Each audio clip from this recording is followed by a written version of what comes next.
大家早晨，歡迎收睇天文台嘅呢節天氣節目，我係李志雄。今朝早我哋繼續受住一道偏南氣流影響啊，天氣都比較溫暖同埋潮濕嘅喎。今朝早各區嘅氣温啊，大部分地區都係喺25度左右。而今日要注意翻啊，今日就有個重要嘅天氣變化喎。咁其實我哋喺大範圍嘅衛星影像就見到華南北部就有一啲比較厚實嘅對流雲層啦。咁其實就同一道低壓槽相關。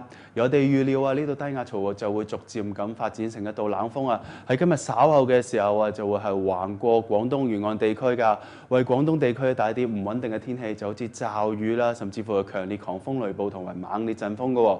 咁大家就要記得時刻留意住最新嘅天氣變化啦，同埋小心大風帶嚟嘅風險啦。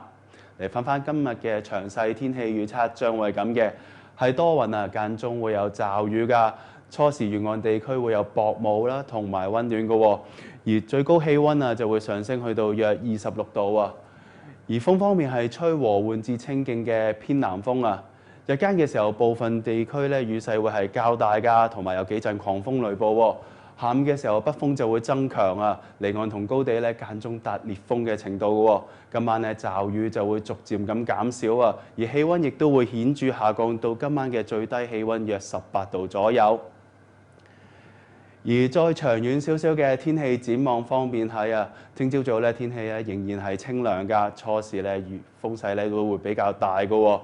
而日間嘅時候就會係部分時間有陽光，而之後嗰一兩日啊風勢咧就會緩和㗎，就會變得啊大致天晴啦，同埋非常之乾燥㗎，就要注意翻啦，日夜温差咧都會比較大嘅喎。咁今節嘅天氣節目我就講到呢度啦，我哋下次見。